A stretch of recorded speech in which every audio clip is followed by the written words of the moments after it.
Happy New Year, everybody. This is Season 2, Episode 1 of the TO SportsTalk podcast. I'm your host, James Price, along with Evan Brown. How's it going, buddy? And how was your Christmas and New Year? It's been a while since we've been talking. It's been a while since we talked. It's been, 2 weeks or so? Christmas was great. It's funny. When you get over the age of 15, you don't really get that wow factor of a gift. That gift you've been waiting for, a PlayStation 2, a Super Soaker. Yeah. You get smaller things, shaving cream, underwear, socks, practical things. But, you know what?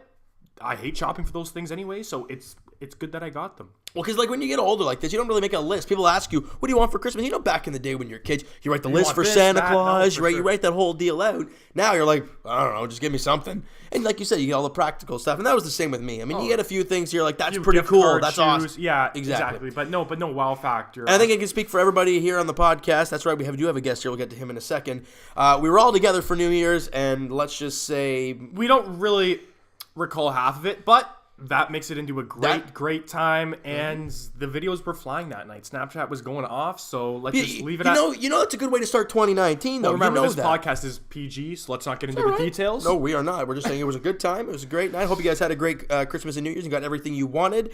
And 2019 is going to be a big year for the channel, a big year for the podcast, for us, and hopefully for you guys, too. Now, we have a special guest here. First ever special guest on the Teal Sports Talk podcast, our good buddy Ethan Coles. Ethan!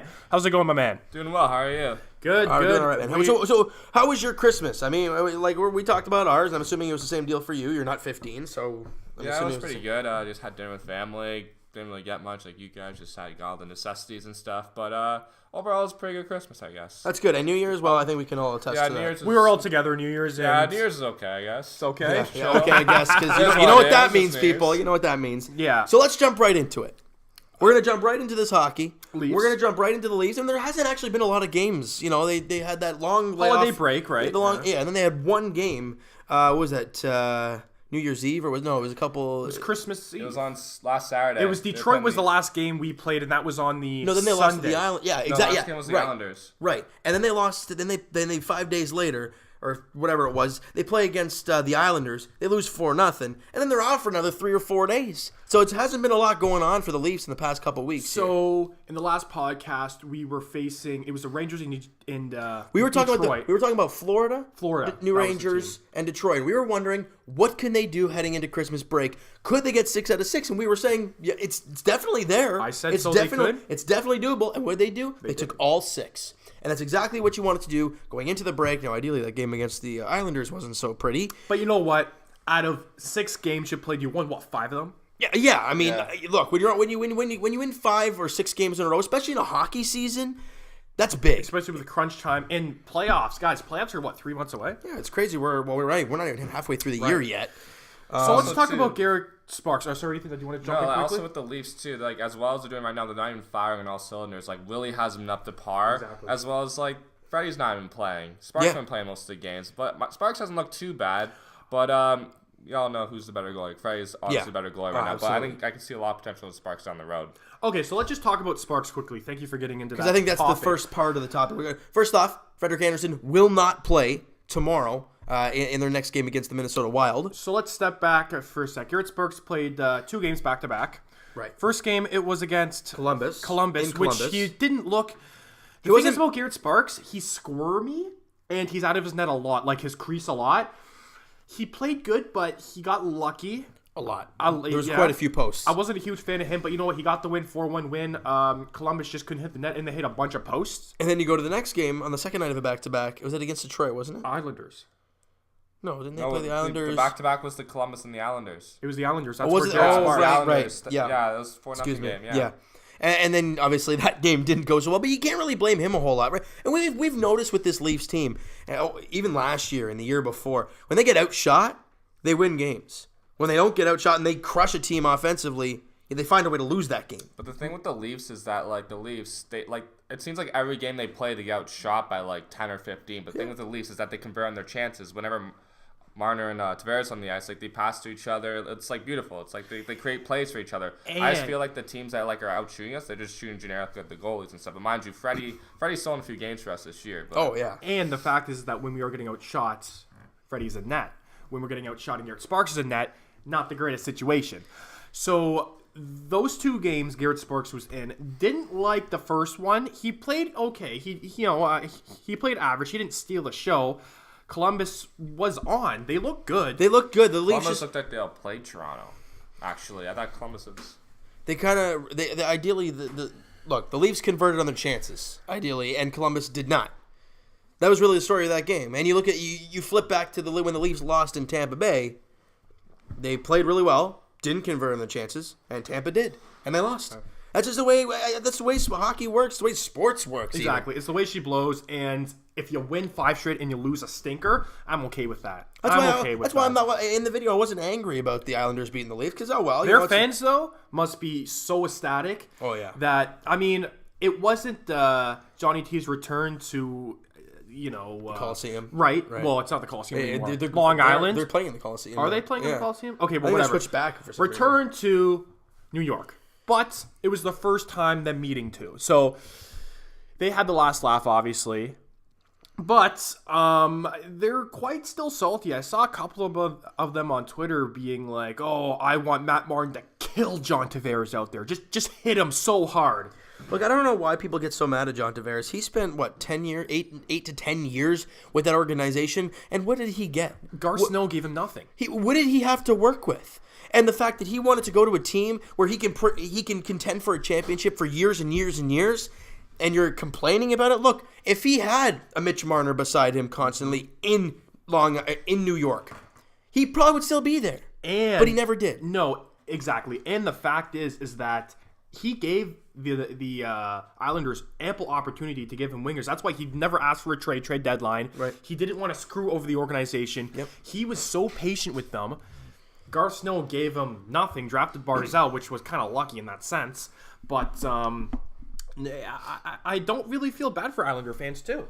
And also too, New York Islanders, not Toronto Maple Leafs are a world class organization, one the best ran organizations in the league. Yep. They also have one of the best fan base in the league, and they have for years. Yep. New York doesn't really have that same fan base. It's probably one of the lower half of the league.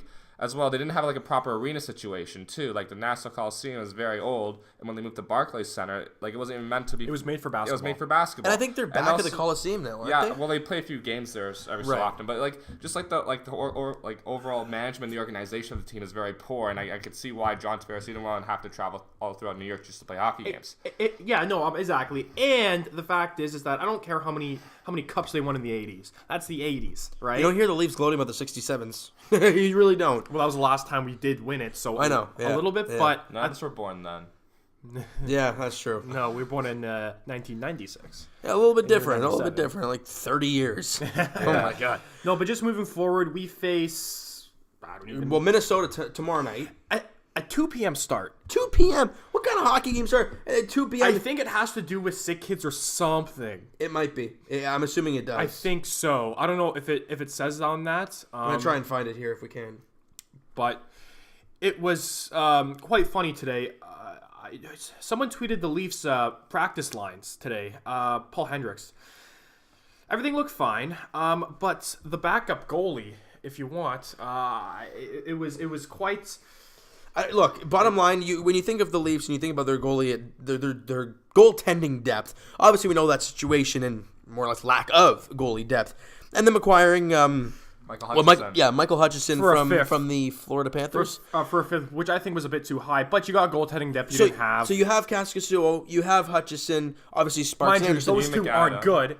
And Eamon McAdam. Exactly. So those names have gotten time with the Marlies, and as you were going to get to, the backup goaltender at practice today, I don't even know what his first name is. His last name is what? If you want, you can pronounce. Well, I'm going to guess Fotino. Fotino. Search this guy up because I did previously out of York University, which, if you don't know, is just, half an hour away from this studio? Really? That's I don't know what campus he's on. Well, I don't know if it really matters. I mean, my really. sister went to York, so that's kind of homegrown. He better not. We better not. Mind you, this kid you can argue he may be better than Kaskisuo. I don't know if. I don't know. Honestly, I don't even know. We can't dwell on this because we don't even know what the guy's first name is yet. No, Ethan, if you want the technical guy, you can just look that up quickly. But we face the Alex Fotino. Alex Fotino's the guy's name. He went to York University. Yeah. Or is that York Alex Patino, yeah. That's going to be really interesting. I wonder what's going to happen tomorrow night. I mean, assuming Frederik Andersen won't go tomorrow, I'm pretty sure it's confirmed. And that's what we want. I don't care if he's nursing something, you don't play him. That's what Montreal did with Carey Price for so many years. Oh, it's sore. I'll throw him out there. No. And then he was injured for the rest of the season. Because he was sore. You wait. I don't care how bad our goaltending depth is. Would you rather Freddie Andersen be out a week and for us to lose, I don't know, with Garrett Sparks in that 3 or 4 games in that week span? Yep. Or put him in prematurely and he's out for 2 months? Actually, it's Alex Patinos, and he's, what's it called? I have his stats. His previous experience, he played for the Barrie Colts and the Windsor Spitfires of the OHL. What year was that?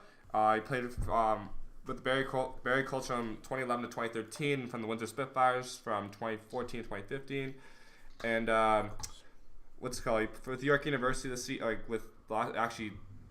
year he's played 3 games, a win and 2 losses, with 904 save percentage, with a 3.67 goals against average. Kind of seems like a little under the radar. A little sketchy, but at the same time, you couldn't get even someone like, I don't know, Justin Peters was a name thrown out. We do have to remember, this morning it was just a practice. That's true. It could have been a precautionary thing. I'm hoping to God it is just a precautionary thing. But why? It could be like the thing in Chicago last year when the guy, Jeff Glass? Not Jeff Glass. No, but that was an emergency basis situation. We have healthy goalies; they're just not good. Yeah, pretty much. You know what I mean? Cassasuo hasn't been great in the minor leagues. Plus, Jeff never Glass played. is gone; he's traded. Right, and Hutchison just got here, and he isn't very good. And Hutchison isn't bad. I don't think he's as bad as what people say he is. No, but so okay. All right. So forgetting that whole deal, because I'm just hoping to God it's not true. What do you want to preview the next 3 games? You want to do that? Yeah, and then we can talk about other topics. Around the league and stuff like that. Yeah. So we're gonna start off with Minnesota tomorrow night, tomorrow afternoon, with Dubnyk and Garrett Sparks, the pretty much guaranteed starters in that game tomorrow. What are you looking out of Sparks? I want to see him play some good positional hockey. That's all I look for when it comes to him. Because for me, my excuse of Garrett Sparks was that you don't play him enough for him to get hot. Garrett Sparks, listen, you're getting 3 starts in 5 days, mister. Get hot. Or 6 days, whatever. Get hot. Yeah. Get hot. So the whole excuse before was being not a starter. Now he is. No one's injured on the Leafs defense. Everyone's healthy, right? The team in front of him, mind you, didn't play good on Saturday, but you're going to have to steal some games if you want to be a quote-unquote NHL starter with another team, because it won't be with us. No, and unless Anderson retires early, but hopefully not. Well, let's just all hope that doesn't occur, because Frederik Andersen has been fantastic for this Leafs team and really been the stable guy, and that's something we have not been able to say for many years as for Leafs goal. Argue or at Belfour, but even that for that wasn't a really long time as well. But you look at the Leafs team, and the only few injuries they have are Zach Hyman and Tyler Ennis. And obviously, those are 2 very significant injuries. Tyler Ennis has shown a really good stretch with this team. And Zach Hyman, we all know he's a dog for this team, and he does so much. In a struggling Minnesota Wild team. Yeah, so, I think they've been struggling as of late. They're 18-17-3, 3-6-1 in their last 10. They have not been playing good hockey. Dubnyk has not been Devin Dubnyk. I mean, 262 and a 912 isn't terrible, but it's not what he once was, I guess you want to call it. And with Matt Dumba being out 3 months with a torn pec muscle. Yeah. Doesn't help. Mind you, I did just pick him up on fantasy. Well, sleeper pick. But so what are your expectations, I guess, for tomorrow's matchup with the Leafs and the Wild in Toronto? In Toronto, listen, for Sparks, all of the excuses are out the window now. He's been practicing. He's been playing games on the regular now. This is where he needs to shine with the Leafs. And I think in this game, with a struggling offense with the Minnesota Wild, yes, Zach Parise has been great this year. It's one guy, though. One guy, Jason Zucker, at times. But I think that the Leafs should dominate this game. I believe so, too. I think with a 2 o'clock start, it might be a little slow to start the game. Because both teams are not used to a 2 o'clock start. Because morning skate's what, 10 in the morning? So it's basically like you're getting your morning skate game time. Or pregame skate, I guess, is more or less your morning skate. The last time we had... Actually, okay, question for you.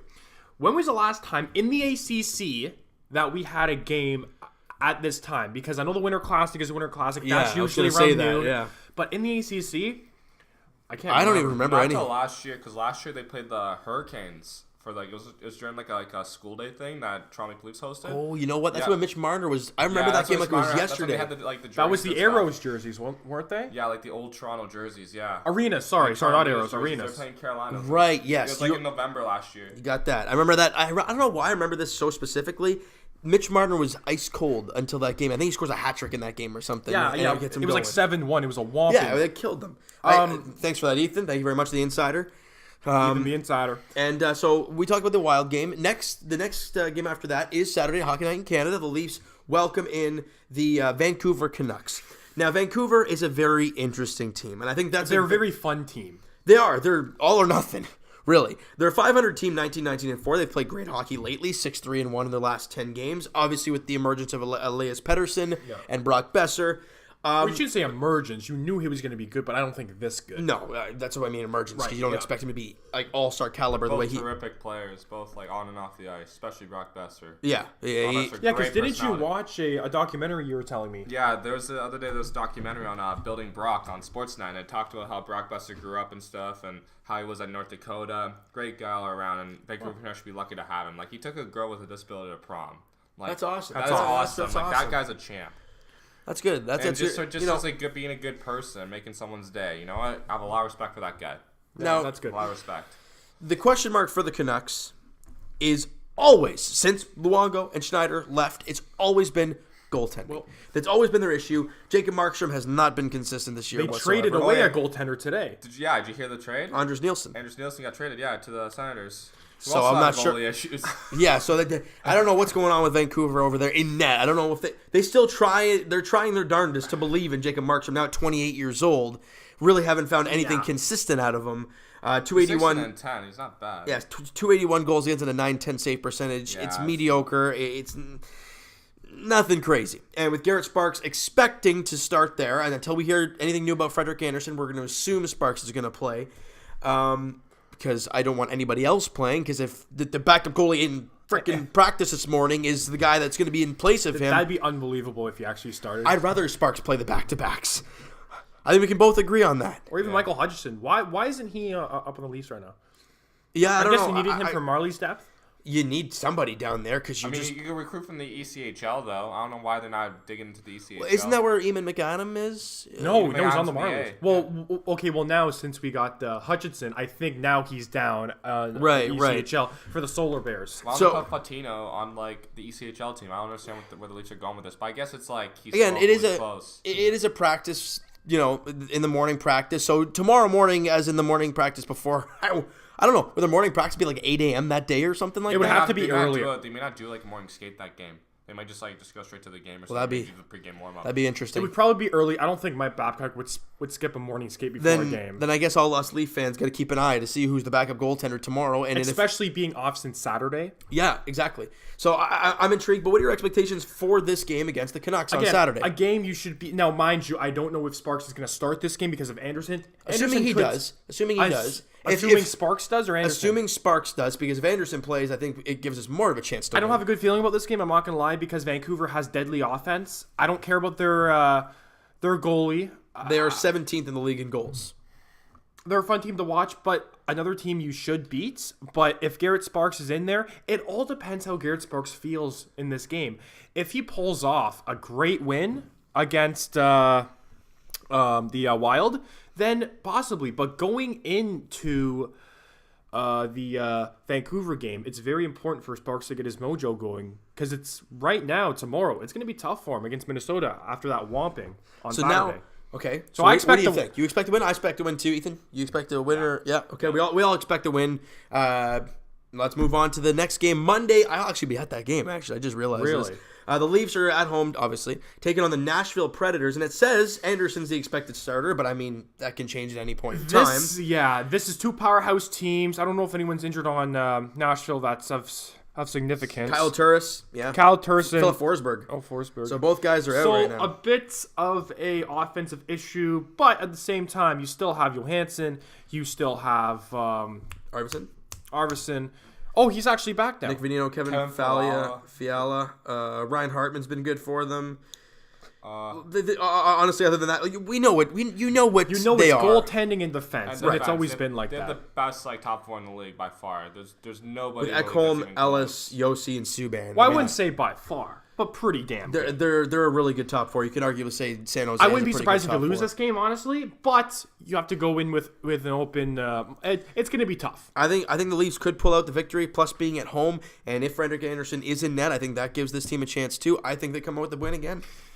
Yeah. Plus Nashville has not played well lately. They're 4-5-1 in their last 10. They have not played well. Well, the two. Okay, yeah, right, to their standards. So if you want to keep going with the Leafs, do you have anything else? I think that's it. Oh yeah, we can quickly say that about the Austin Matthews getting captaincy over Kucherov, Braden Point. Is there anyone else in the Atlantic? I don't want anybody else. Bergeron, Barkov? maybe? Barkov. A little shocked, but Good on him. We're Leaf fans. Come on, give the kid credit. Oh no, as Leaf fans, and for Matthews being injured and still 20-something goals already, like That's ridiculous. I mean, the kid's putting up. He's over a point per game. people hate it because everybody's about the Leafs and always talking about the Leafs. So Hey, we were down and out for 10 years, and now we're back. So give us a little bit of a spark right now. Come on. Honestly. And John Tavares too, being not a captain but just being on the Atlantic team. So good on him. He just got voted in a couple hours ago. Well deserved. Well deserved.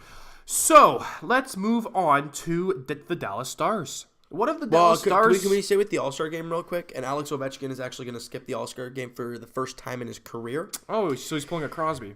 Well, just hang in there for a second.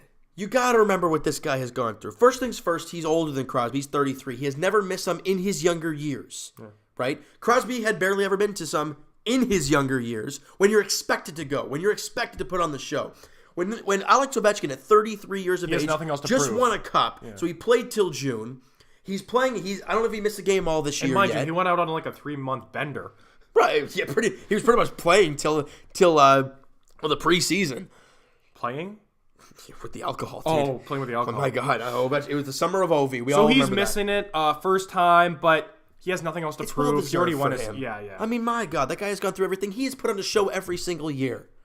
And it's much well deserved there. Right. Okay. So going back to the Dallas Stars, their president went on kind of a tirade do with Jamie Benn here. If you want, just look at those quite horrendous, very shocking quotes from him. He didn't hold back at all. This is coming from the Dallas Stars president to do with Jamie Benn and Tyler Seguin mainly, but the team in whole, as the coach, the GM, and Jim Nill.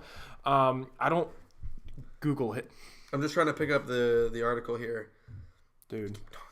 Yeah, but I mean, I don't really understand, because the fact is that there's two ways of looking at this: tough love and actually trying to like your players. Because if you're in a workplace and your boss yells at you and he thinks, oh, well, I'm yelling at him, it's good, he needs that tough love. No one's going to like you if you yell at somebody to do something. If you treat your employees like they want to be treated, you're going to get good results out of them.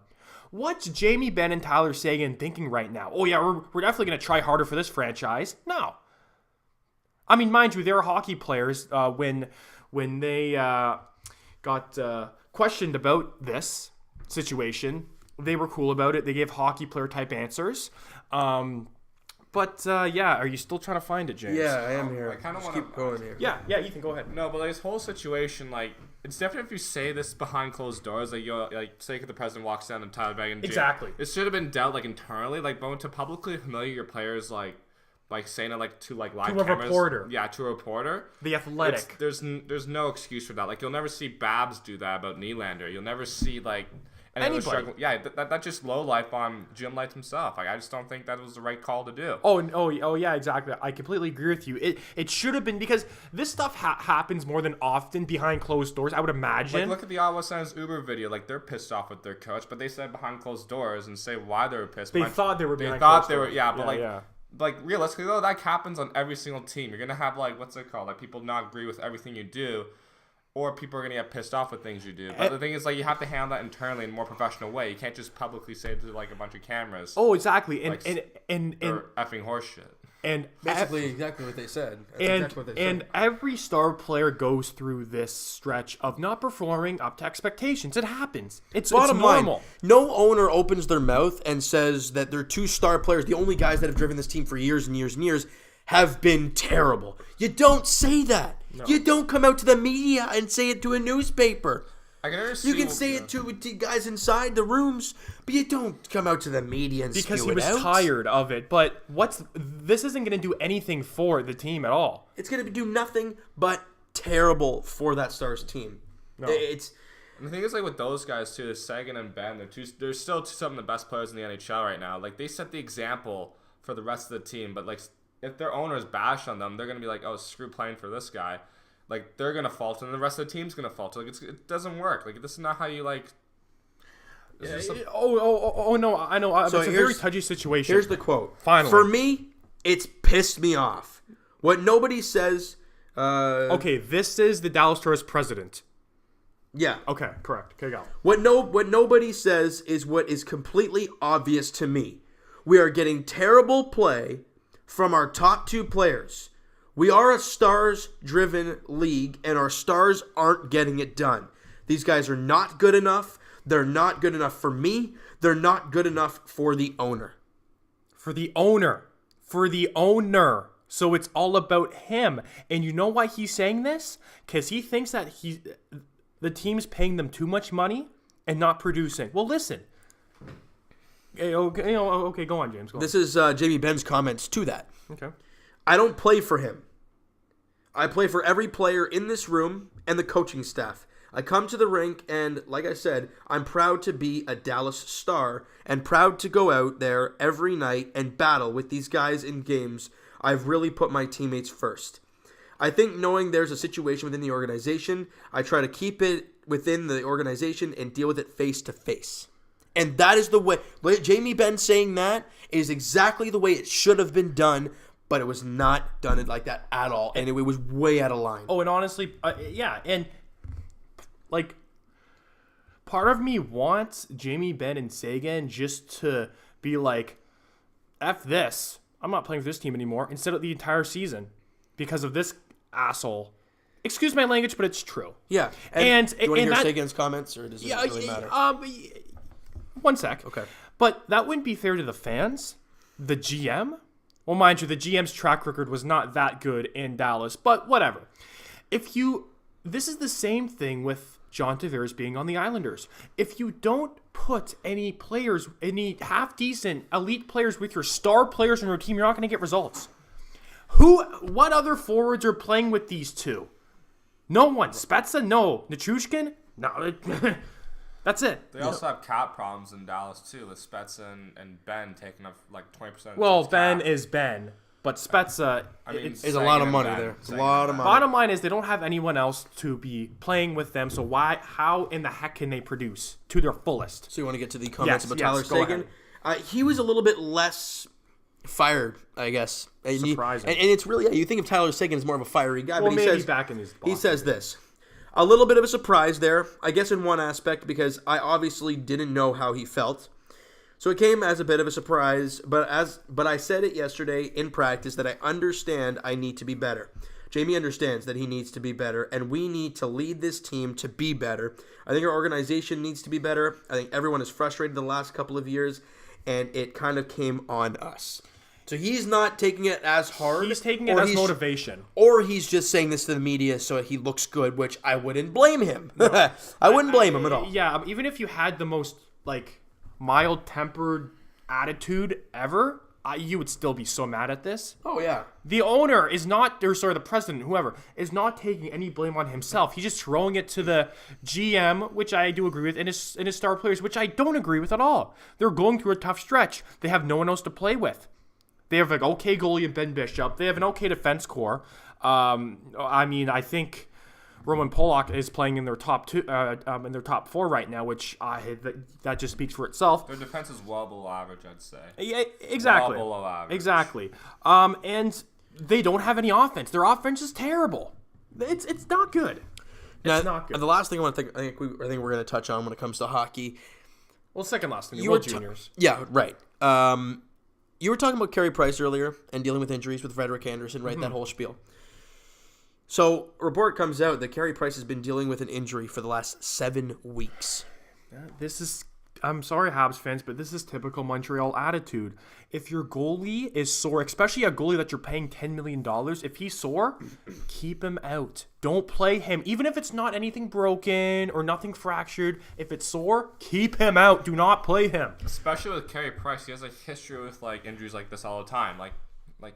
It's typical Carey Price. The moment he has some nagging injury, keep him out of the lineup. Let him get healthy And first. plus, Anthony Niemi has not been bad for you. No, he hasn't been terrible. And so another thing I want to touch on, Morgan Riley, Norris Trophy. Yes. A little early, but yes, right now, yeah, 100%. He's over point per game. It's by, incredible. By far, with It's incredible. Thomas Chabot being out 3 weeks, and he was in second place in, I think, points. Yeah, I think that this guy should be your next captain. Well, that's a debate for a different day, but I do believe that Morgan Riley. I love how you just throw out Norris for, that's I a wanted to big fire topic. you up there, get some juices flowing. He's by far the best offensive defenseman in the league. Kind of reminds like me a little bit of Paul Coffey. But He's not defensive. Defensively, I'd say he's average. But You mean offensive defenseman? He's an offensive defenseman. Right. But I still think the biggest problem with Leafs, as we all know, is Defense. defense. But I think once he proves his defense game well, he could be like. But we all know the guy. Norris isn't a two-way factor anymore. It's always based on points. That's why Carlson won it like 3 times. Brent Carlson's Burns won it. still very responsible defensively too. He's not just purely offensive. No, he's not. I wouldn't say so. No, Carlson is just like he's a god on skates, pretty much. Like Well, when it comes to Carlson's offensively, I do agree. Defensively, using his head, I don't see it as much. Brett Burns is the same thing too. Not too good defensively, but that's why he's won the Norris. I think, honestly, right now, the perfect defenseman in the league who's done it for multiple years, I know Morgan Riley's good, is Victor Hedman. Yeah. Victor Hedman is big guy, great defensively, and can put up points. He hasn't put up a lot of points, similar to Drew Doughty. Drew Doughty is pretty good two-way guy, right? Puts up maybe 45, 50 points. Not spectacular, but Let's go to the World Juniors. And Canada's losing. Canada's eliminated. They lost 2-1 in overtime. No way. Whoa. Live on the pod. That's wow. That's it. Who scored the game-winning goal? Well, I saw the game earlier, and DPI tried a pretty good game. I can't even pronounce that name. Look at that. There you go. So, because I know Sweden's out. Sweden's out, and now Canada's out. So who's... The U.S. and Finland are probably the 2 teams that are going to be... And Russia. Man, Denmark just lost to Kazakhstan. They scored a goal. They scored 3 goals. Good for them. It's against Kazakhstan. Dude, look at their schedule. Have they scored a goal yet this tournament before that? No. They lost 14-0, 4-0, 4-0, 4-0. Well, no, we beat them 14-1 didn't we? 14-0. No. Oh, it was nothing. This is Yeah. this is the best. And just going to that, I'm a little bit before we wrap it up because we are a little bit time crunch here. If you were the Canadian team, would you let up after it was like 8-0? I don't know. I think goals for and against is a big thing when it comes to seeding. Okay, no, but would you? And yes, very true. I don't Always think so. play hard. I don't Always think play so. Hard. Always okay. Always play Especially in a round robin tournament, you really want to play And hard plus, all the goals, time. if it's a tie, they go off goals. Yep. I hate this mentality about, you don't want to hurt the other team's feelings. You made it to the tournament. Get ready to play hard, bud. If the Canadian soccer team made it to the World Cup, you think England, Italy, Germany, Russia would let up on us? No, not at all. We made it. We're not, when it comes to sports, we're not really that dominant in the world. Just hockey and maybe curling, and that's about it. We suck at basketball. We suck at soccer. We're not good at track. Well, I digress. Under All digress. right, other than him and maybe Ben Johnson, but that's it. I mean, really, we haven't won a lot. So let us have our moment, okay? And so let's just not talk about World Juniors now because Canada's eliminated. I don't think Yeah, anybody listening to the podcast cares anymore. World Juniors, who needs them? Yeah. Anyways, let's go to basketball because I think that's where we're going to go now. The Toronto Raptors. Look, you've seen the whole of Kyle Lowry now. We've seen enough games without him to know how big of an impact he makes. And he's going to be out for how many weeks is it? It's weird. They've said, they continue to say day to day, but they said there's no timetable. So that's a really interesting. I don't know how that works. He's doubtful for tomorrow's game against DeMar DeRozan, and that's going to be interesting to see if he ends up playing that game. He struggled this season, though. He Lowry? hasn't looked. Yeah, shooting the ball, nobody does. He does everything else. He does everything else, but I think he really needs to take a little bit of a break, and I think this injury will. I think it's best for him.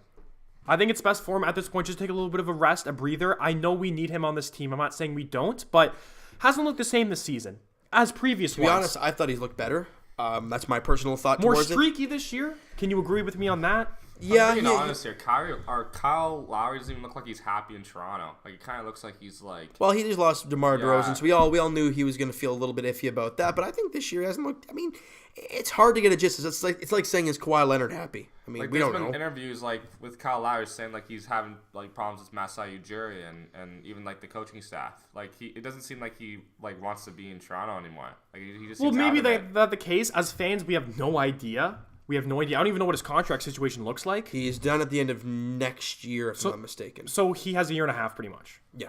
Okay.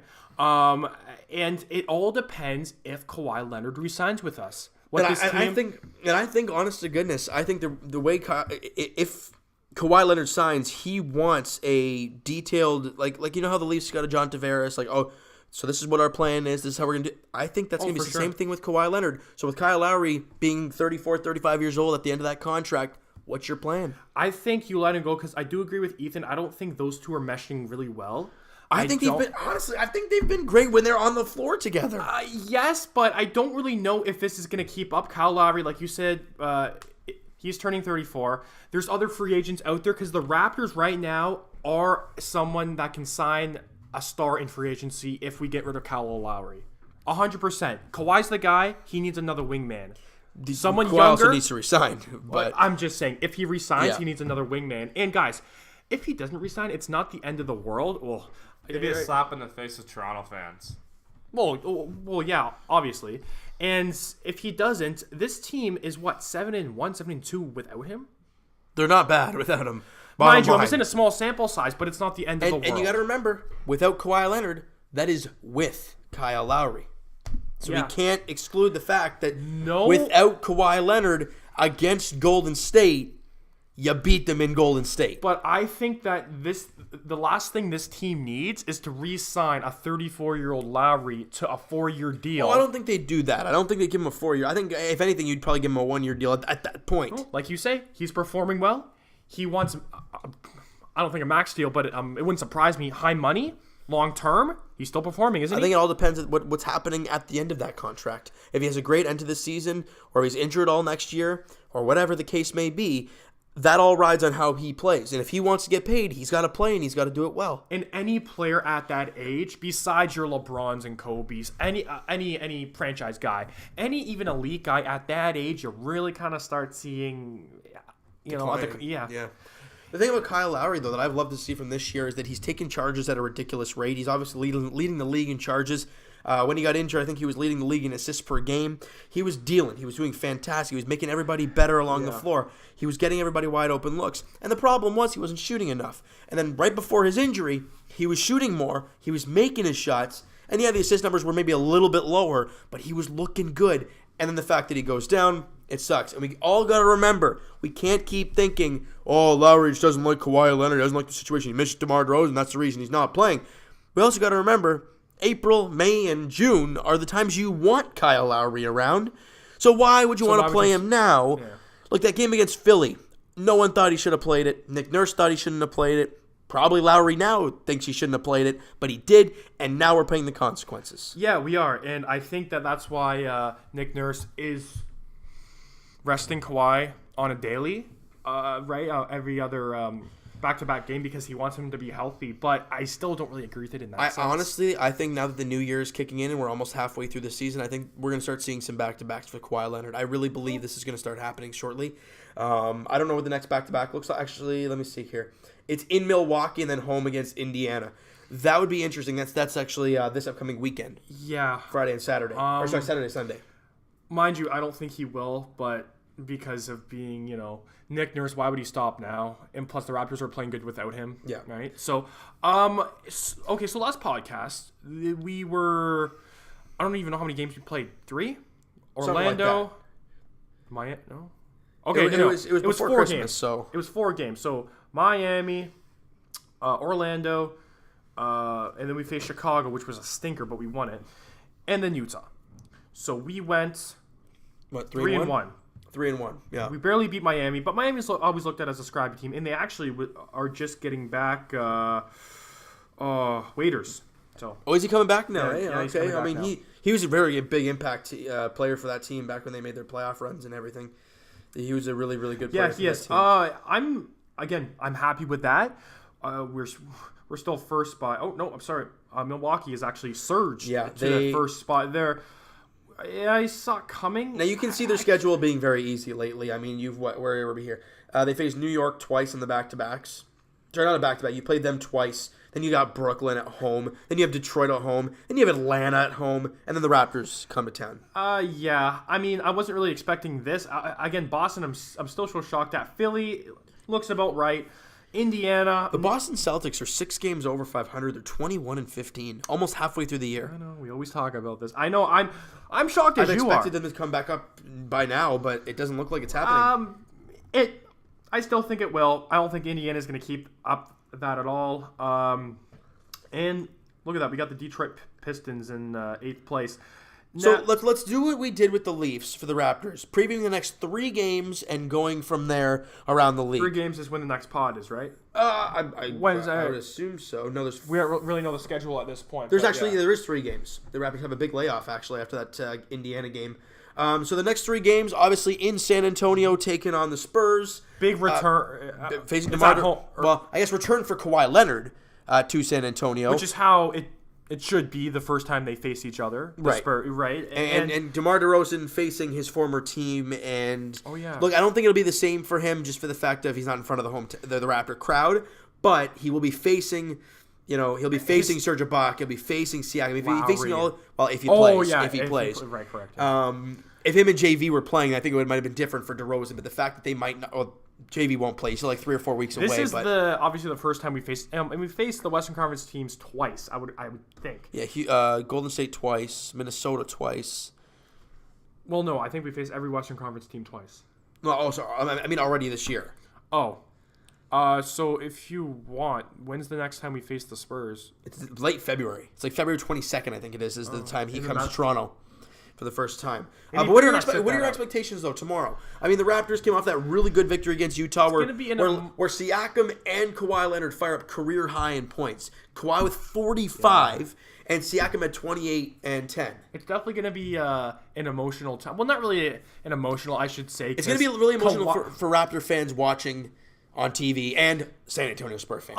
Definitely Spurs fans. Not really Raptors because of the home crowd thing, but definitely Spurs fans. And they're barely in a playoff spot. I don't think Raptor fans, because we're happy with Kawhi. 4 games over 500. They've won 2 in a row. They've been playing some better basketball. They're in the 8th spot, but we all know that they're on a downfall. DeRozan's only averaging less than 23 a game. You expect, you expected more than that.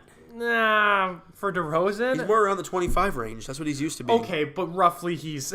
yeah, he's in the range. He's over 20 a game, basically. I can see if he was averaging less than 20. Then... Kawhi Leonard is averaging 27.3 points a game, 8.2 boards.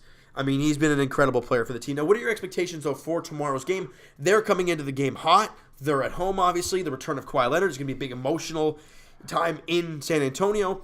And the Raptors, having won their last 2 games. Injury issues, obviously. With JV and Lowry, obviously.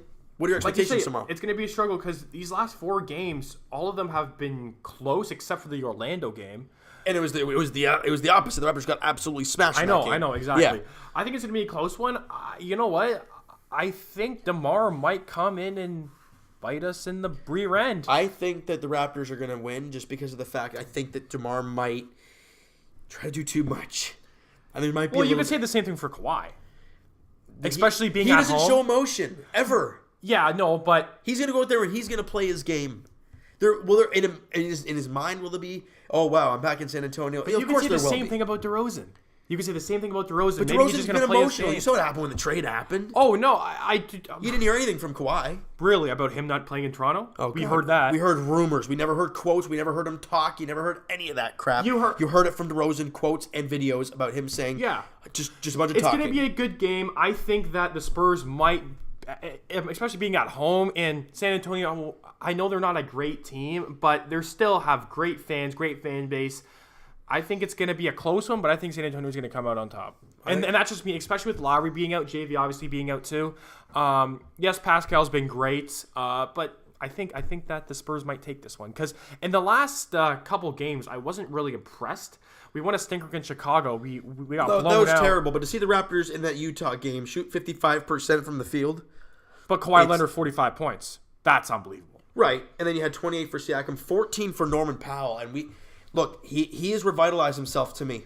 I've loved what I've seen from Norm. He's been incredible this year. We talked about it. We've talked about it all year long. We talked about it in the offseason about this being a year that we think he's going to take that next step. He's shooting 47% from the field when he's playing. How about Fred? Because I know that he was struggling quite a bit. And Well, you know what? For Fred, in the last game, he actually didn't shoot as much. You know, he was But when shooting. he did shoot, Well, he wasn't playing well. However, his shooting percentage is 40%. Not good from the field. That's So not bad. even from- yeah. That's not good. He's averaging 10 points a game. That's all right for a him. bench guy, right. for the most part, even though he started 12 games. But The percentages are low. he was cold, then hot, and then was kind of cold again. Yeah. So, and someone that's hot is Serge Ibaka. He had a bounce back kind of season for I guess he's from been the playoffs. he's been slow over the last few games though. 8 Personally, points in I think the both whole games. team was besides Kawhi. Yeah. Sloppy wins. Yep, and you know what? Good teams come away with those victories somehow, right? But you're facing a team in San Antonio tomorrow. It's not going to be easy. I'm saying the Raptors could possibly pull this one out. It's not going to be easy, No, though. it's not. Especially being in San Antonio too.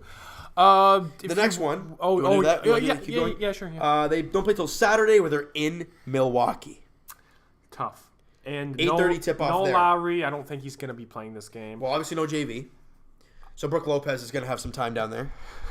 Yeah, can't believe that's the first time you said that since the Brooklyn days. Jeez, it's been a while, hasn't it? Tough. I can't see us coming out with a victory. I want to have faith in our Raptors, but that team in Milwaukee is playing very well. But you know what? Anything can happen. But yeah, I know what you mean. So we're going to stay with Milwaukee here.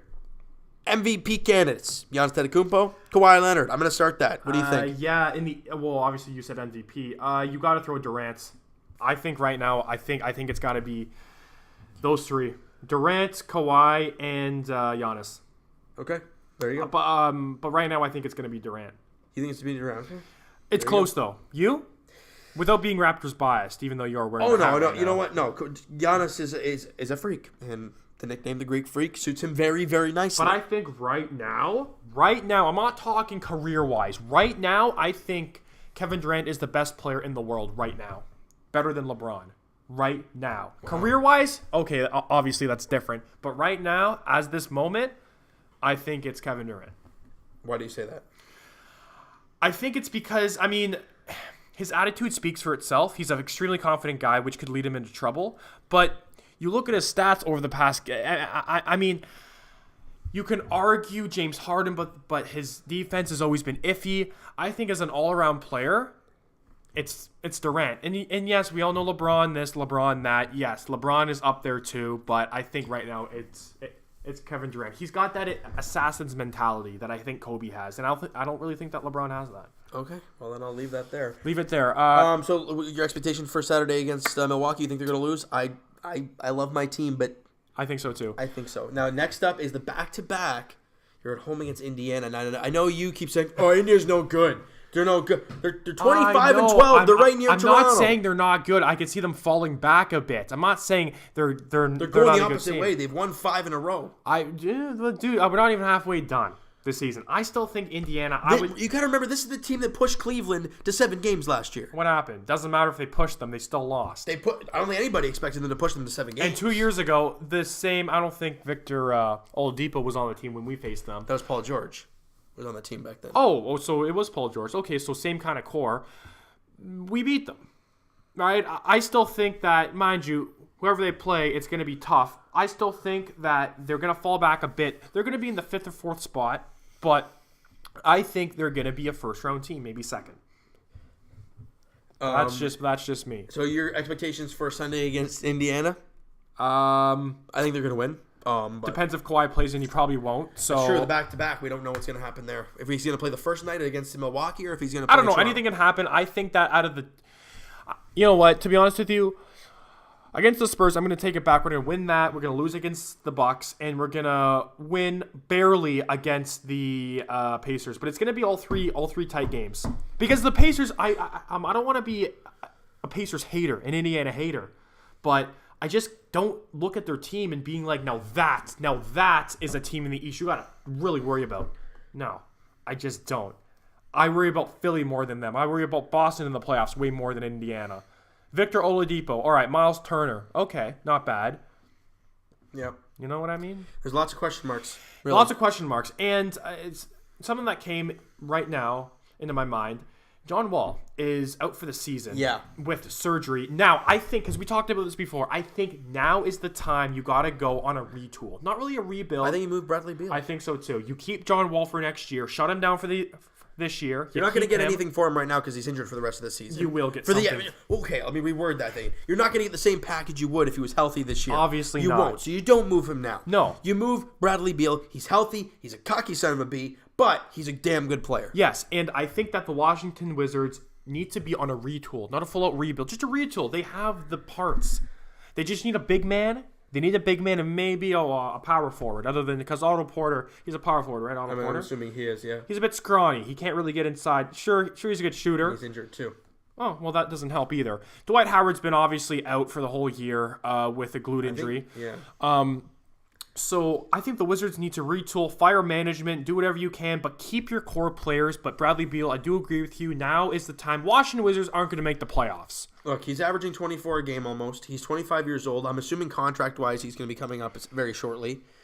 Sell high on him. I mean, yes, he struggled this season, but he's still averaging almost 24 points a game. He's Washington shooting 47% from the field, almost 80% from the free throw line.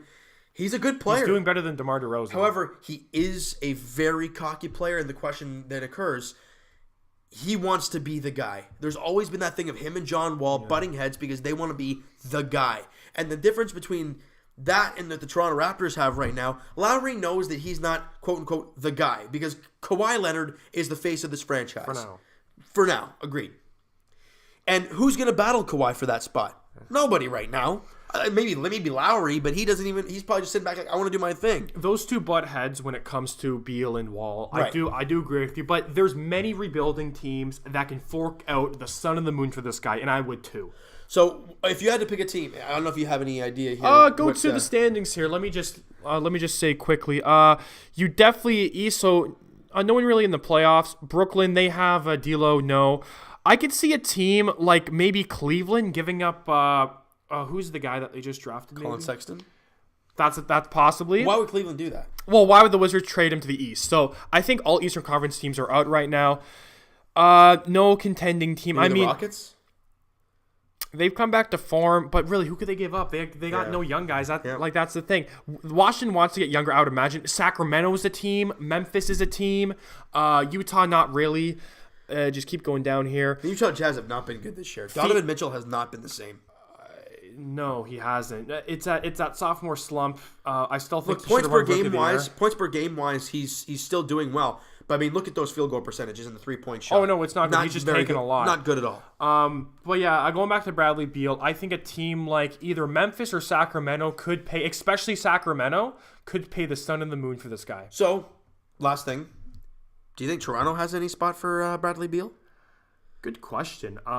We would have to shed salary, obviously, Lowry. But are you willing to give up a player of that caliber for Bradley Beal? Because this team going into the season had way too many changes to their roster, and I think for right now we're doing fine without him. We're doing fine without Lowry and without Beal, really. I just think it would be too much of a shakeup if we do decide to get Bradley Beal. Because just think, let's just say that we trade Lowry. Especially mid-season, too. Let's just say I'm not saying this is a mock trade. Let's just say Lowry and OG for Beal. Right there. You're going to have two brand new people on this team, 2 brand new superstars on this team, new coach, new everything, right?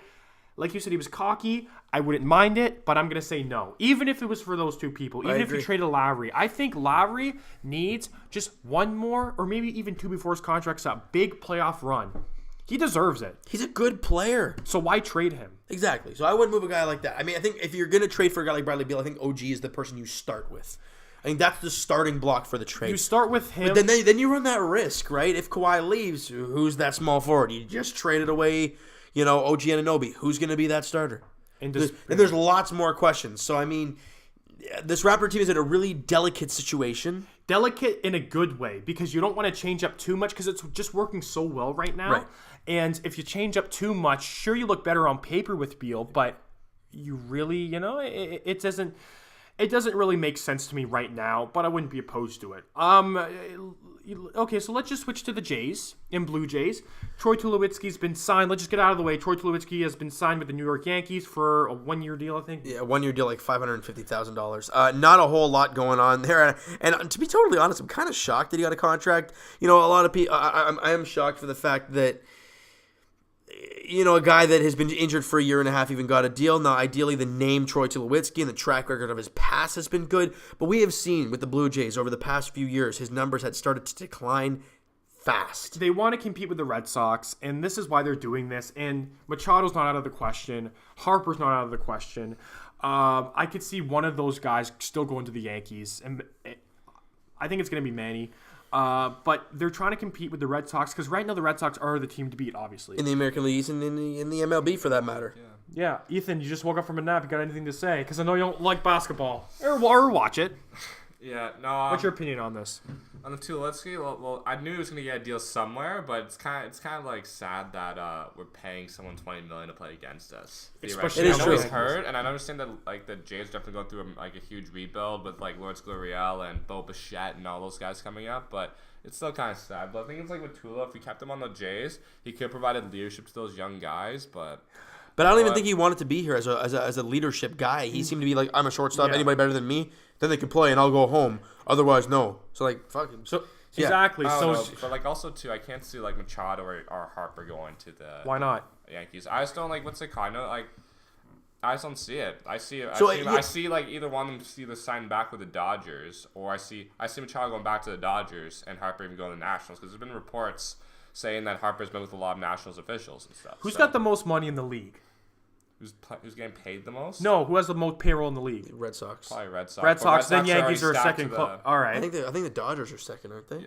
It's like the Red Sox, Dodgers, Yankees. Like any team that's good has a high payroll pretty much at this Personally, point. I don't think it didn't work out at all in LA. I think he needs a fresh start. But I don't think. Look, and he would want to bite Baltimore so bad right now. Why? What did they do bad to him? Nothing necessarily, but it's always nice to just get back at your former team, like Troy is doing with. He had to be thinking, well, I'm going to be playing the Blue Jays a lot if I'm with the Yankees. If he's healthy. But if he is, then that's motivation. So I could see him going to the Yankees, Manny. I don't know about Bryce Harper though. I don't see Manny Machado doing that because we know he'd play left side of the infield, shortstop or third. Who do they have there right now? Gregorius. He has been terrific since he's been brought over to replace Derek Jeter. Yeah. Now, ideally, you bring in a guy like Manny Machado, and it might be a little bit of a different story. With Andujar. Exactly. Him at third base, who arguably should have won Rookie of the Year. Are you really willing to move these guys? Hey, I understand Manny Machado is Manny Machado, but that's a... Would you rather have Manny Machado or those two guys? I mean, mind you, those two guys are good, but at the same time, you can bolster your prospect pool and trade those guys for, what, two or three prospects? Well, you could. I mean, but it's like the Yankees are always smart like that. It's a risk. It is a risk. It's going to end up like a JD Martinez kind of scenario where he doesn't, like, neither one of those players sign until, spring training. We were talking about, I guess like a few weeks ago or even in the last podcast or podcast before, about how the MLB offseason sucks. About how nothing happens. You look at July 1st for hockey, bang, bang, bang, everything's going on, we're all freaking out. And maybe July 3rd, that's when the big fish signs like Tavares or somebody He signed else. July 1st about, noon? Yeah. I mean, that was great to see. It's a free agent frenzy, right? That's what you have. With the MLB, it's like a flipping snail's pace. You don't know when it's going to happen. Heck, it's been free agency since what, like November? We're in January now and nothing's happened. Because teams have payroll, so it's a bidding war. These basketball free agency and hockey free agency, they have a salary cap. Mind you, with basketball, it's a softer cap. But still, that's why teams have to be kind of not overpay these type of people. They do, but it's not like a payroll. Because you look at a big team that has been talking with these few players like Machado and Bryce Harper and teams like that have been the Philadelphia Phillies. Yeah. They've been a team that's been really active this offseason, trading Carlos Santana back to the Cleveland Indians. Look, I don't know. The Phillies are a team that was in rebuild mode. They've got a lot of their younger players. I don't know if they're up or not, but they had Aaron Nola, who put together almost a Cy Young year. They've got some great-looking players. Now they're trying to add some of the veterans to try and bolster that team and get them going. I would not surprise me one bit if either Machado or Bryce Harper, or heck, even both, because Philly has that space in their salary. They have the space, but are they a contender? You add Machado and Bryce Harper, I think instantly you're a team everyone's going to talk about as a contending team. Contending, but I don't think for a World Series. With those two people, no. I'm sorry. They would want to be on a team. You could say the same thing about the Nationals if they had Bryce Harper. Yeah, they could be a contender. They were 500 team. Why is Machado going back to the Dodgers then? They were in the World Series. Oh no, but that's right? an issue. So but there's that question. Well, no, because for him it didn't work. He didn't look right. He made it to a World Series, and you can make some big money playing in LA and being in the World Series. Oh, you can. Come on. And plus, who knows? Maybe the Dodgers aren't interested in Machado. Well, I think everybody's interested. I think the Blue Jays are interested, but I mean... We don't know. Maybe they saw something that we didn't on TV about Machado. We just think that the Dodgers, we want him back. How do you know that? Maybe we was like, no, it didn't really work out for us. Whatever. We don't feel like paying you. Yep. Right? So I'm just... They have to go to an already contending team. And I don't think the Phillies are a contending team right now. With those two players, there will be, but right now they're not.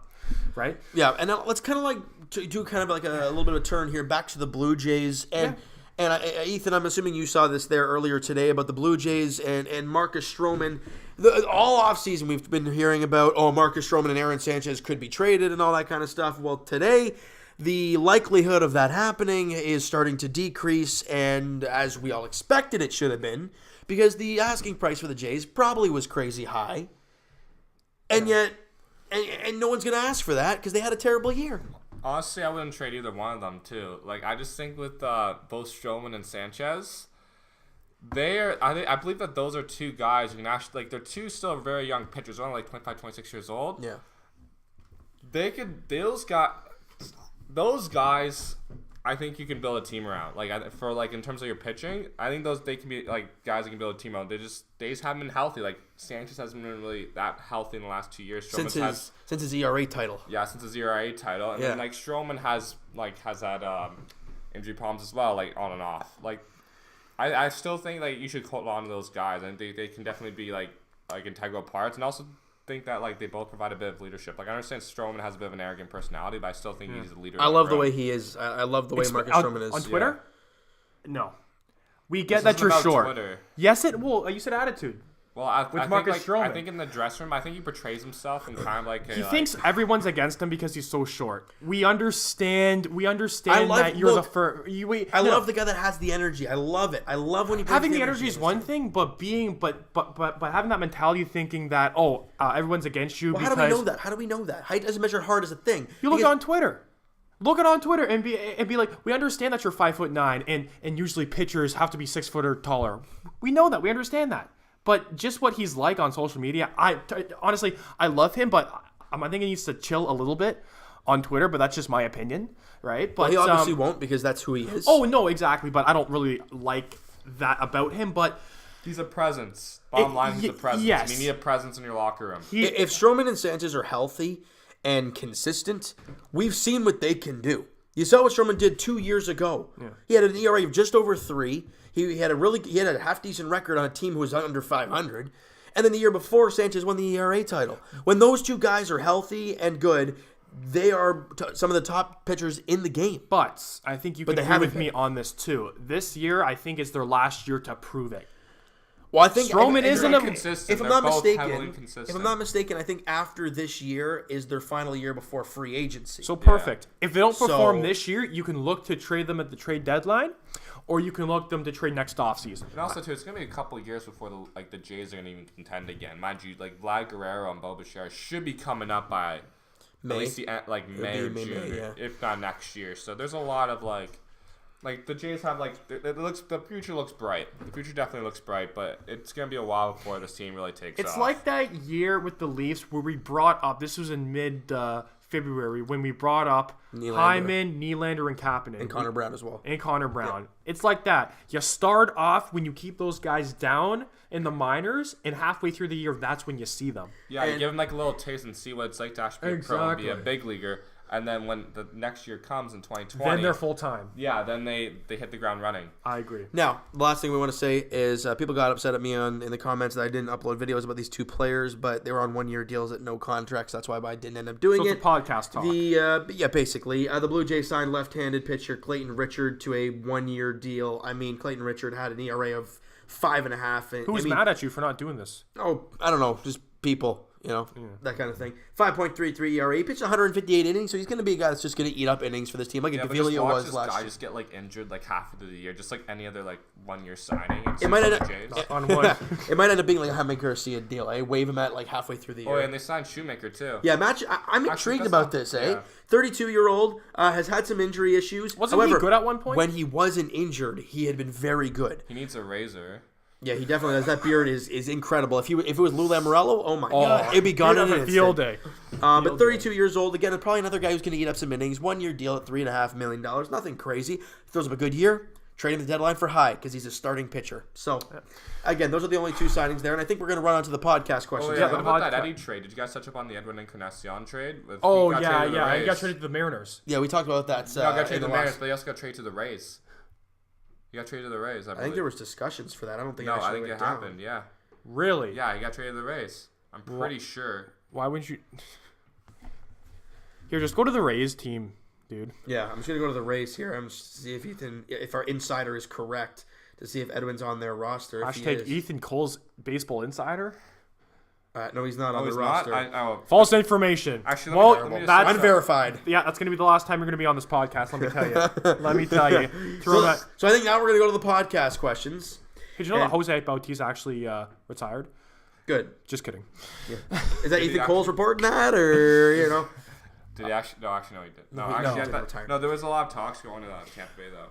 Yeah. Well, there's talks, but talks is one thing. Anyways, podcast that's- questions, yeah. guys. We have a few questions here from you guys. Michael, Yankees agree a deal with Bone Spurs. Yeah, agreed. I don't know what the heck Tulowitzki's health is like. Clearly, it's not Clearly, bad yeah, enough. yeah, That exactly. they actually signed him to a deal. He may be ready at the start of the season. I think he will. Because Whether he the- is or not, he's a 34-year-old guy who, as we saw, started to dwindle. Yeah. Plus, he hadn't played in a year and a half. Plus, so I've had issues. Yeah. he's not going to have a whole lot going You never on. know. Chatterbox reviews. What are some of your and Evan's New Year's resolutions for the Raptors and Leafs? For the we Raptors- could sit here and say championships for both teams. Okay. Get a but- defenseman. Hold on. yeah. Well, first of all, he's asking us, not you. Yeah, you didn't know Saying. you were a surprise guest. He wasn't asking your opinion either. But anyways, I am human. okay, so let's just start out with the Raptors. The Raptors, I think it's for us to make it to the Eastern Conference Finals and to get a win under our belt. I think you get to the finals.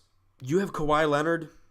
Yeah, This team finals. should get to the finals. So finals for both of us. Ethan, might as well throw in your opinion about the Raptors. I know you watch a lot of basketball.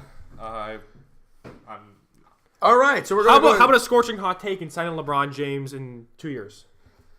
so we're going to go to the Leafs then. What are our New Year's resolutions for the Leafs? Somehow getting Alex Pietrangelo. Wouldn't that be Actually- interesting? no, I wouldn't go for. Well, you know have- what? That's my no. opinion. And what's yours then? What are My- you gonna give up for Petrangelo? Well, that's the big question, right? You would. Well, I mean, I'm sorry, but you can't re-sign Kapanen to big money, especially when you have Matthews in. So I think you throw in a second in Kapanen. And Pietrangelo is a free agent after next year, so you run that risk as well. But I would rather give the money to a right-handed shot than the Kapanen. Well, Sorry. that's an argument. Yeah, for no, another Yeah, day. Petrangelo's gonna be old though. All right, Like, a right-handed defenseman or there's a defenseman in lot of general. younger options. I think that are better than Who? Petrangelo. that you can actually acquire. Like Jonas Brodin or Matthew Dumba when he's Jared healthy. Spurgeon. Jared Spurgeon. Like anybody on Minnesota. Like Minnesota has one of those. Yeah, but Minnesota's trying to fight for a playoff spot. St. They're Louis is 500. out of it. I don't look know at if they're like going to be the too far. Philadelphia. You got Ivan Provorov. Well, I think you're going to wait to the deadline, and if a team like Minnesota is not in a playoff spot, I would not be opposed to calling All up right. Jared Spurgeon or something. True. I Okay, wouldn't well, be anyways, opposed. to me, a defenseman, mainly right-handed, but it could be left if he can log big minutes. James? For me, winning a damn playoff series is my resolution for the Toronto Maple Leafs because damn well we need it. Ethan? I don't really have. Just keep like I don't know. All right, well, there you go. Isabel F. Thoughts on Trevor Moore so far? My initial impression, and I am seeing a splitting image of Tyler Ennis. I'm just being a splitting image of Tyler Bozak with that number. yeah, I agree. 42. No, split him into Jackie Robinson with that. With skates on. There you go. My thoughts on him, he's a speedy winger. He's got some skill. Look, you look at that fourth line, and Freddie Goat had back-to-back games where he scored goals. Mind you, Par Lindholm did all the work on that other But he was on the line. He was on the line with plus he them. got an assist. 2 games, 2 assists. Exactly. Or no, 3 games, 2 assists. He's something a like kid Par. Like honestly. He's an NHL hockey player. You don't hear me complaining. Kid Par. Okay. But what are your thoughts on Trevor Moore? I've loved He what was I've good. seen. I loved him. I didn't really notice him that much, but at the same time, he's a great speedy winger, like you said. And like Tyler Ennis, really. I mean, it's true. And plus, with him having a broken something, he's gonna be out long term. Yeah. So this is perfect for what the Leafs need in 2018-19 is a speedy winger. now Roderick, we already got to your question, bud. Thoughts on Matthews becoming the captain of the All-Star team? We already talked about that. And Michael. Nylander, here we go now. Nylander has been with the team for a month now. Are you guys getting concerned that he hasn't done anything yet, or are you going to give him another month? I will personally give him 2 more weeks to get a goal, and then I'll start getting mad. For me personally, I give him till about the All-Star break, because until that, when that happens in, what is that, February? Or is it late January? I think January, it is. early February. At that point, he would have been here for, 2 months? Yeah. I agree with you there. At that point, I'm like, okay, Willie, you've been here for 2 months now. You've had all this time to practice and train as well with the team. You got to at least get something going. And honestly, I'm surprised he hasn't gotten anything going now. Because originally I said around 9 games or so. Well, we talked about it in the last podcast. We said those last 3 games. When did we expect Willie to score? I said against the Rangers. You said against Detroit. I think didn't score. Didn't even get an assist in either. 11 games, 2 assists. And those 2 assists were one game. One was a beautiful assist. One was another garbage assist. He's looked better. I'm not gonna lie. He has looked noticeable. Yeah, he has been better. The puck's just not going in, and Or that's he's what not people. getting any And assists. that's what people look at. Obviously. Look, but paying him this the amount fact of... that you won 5 straight games with Nylander in the lineup, that's why I'm not concerned. He will This team is get- that good that you can be able to play with him getting better. No, true, but he will get going, but I just don't want people to baby him more and be like, no, he's okay. Agreed. So I think, like you said, All-Star breaks will give him another month. Ethan? I'd give him only 2 weeks. I agree with Michael. Michael? I don't give him 2 weeks. That is true because you are paying him a lot of money. And again, he's played 11 games. In 2 weeks, that would be close to 20. Also, honestly, I know he tried to fight for his money and stuff, but I don't like how he held out for as long as he did. I don't that's like right for the it. team. I don't think it's good for the team vibe too. Like he's still having problems. Like you can even see on the ice him generating some chemistry with his line mates and stuff. I'd give him 2 weeks and then I'd start looking for deals. I don't. Honestly, oh no, you don't trade him. I think that anybody in this room / studio, whatever you want to call it, would do the same thing if you were in a contract negotiation. I don't like how long it took. I do agree with you there, but you would do the same thing. I would every single penny. I would prove my worth. But I don't like how long he waited. No, and I think now that having this semi But size, do you want to win or do you want to have a lot of money? well then that too. Well, yeah. Well, then you could. We've been talking about do you that want to for be months. Alec Pozo with a lot of money and Well, hey, and he's on Buffalo. the team's a lot better, but the team. Other than their 10-game win streak, they've fallen back down to earth as we all expected them to be. No, well, that's what Matthews and Marner are going to have to be like. Listen, do you want to win a cup or do you want to get your money? Well, if you want to get your money, then I'm sorry. I think didn't Nylander say to Marner Matthews the one thing about this contract negotiation that you shouldn't let it do is let it get this far. And if it gets that far, it's all done for. Well, because he missed training camp, he missed all of preseason. spotlight's on he him. missed the first 20 games of the year. That's massive. And plus, the spotlight's on him kind of already being in the market as Toronto. It was way on him when he was his first game back, and it's on him now. Mind you, the Leafs are playing good without him producing. That's why we're not really talking about him a lot. We still are, but not a lot. if we lost, let's just say that it was the other way around. We lost 5 straight and we won 1. Yeah. It would be, well, where's Nylander? We need him now. Toronto Media would eat him alive. Oh, yeah, absolutely. Yeah. I think we're going to wrap this baby up. That wraps it up, Ethan. Thank you for being on the pod. Thanks for our guest. Peace. If you want him on the podcast, please say no. No. Let us know down below, guys, what you guys feel about that on Twitter and all that stuff. But Evan and I, and Ethan, appreciate you guys' support every single week. And Evan and I will talk to you guys. What'll it be? It'll be next Thursday. You down for that? Next Thursday? We're doing it live on the pod. Next Thursday, normal time? Sounds good. Normal time in the afternoon. Sounds good stuff there. Yeah, because it's a late night version. Yeah, late night podcast. Obviously with New Year's and all that crazy stuff going on. Just break out the candles and the romantic music. Yeah. Bye, Felicia. Okay, anyway. But Evan and I will talk to you guys next Thursday, podcast edition. And as for myself, I will talk to you guys tomorrow, Leafs and Raptors. The Leafs are at home taking on the Minnesota Wild, and the Raptors are in San Antonio taking on DeMar DeRozan and the San Antonio Spurs. It's going to be a doozy. I can't wait to get down and watch that one. And Evan and I appreciate your guys' support every single week. Thank you guys so much for listening, and we'll talk to you guys next week. Peace.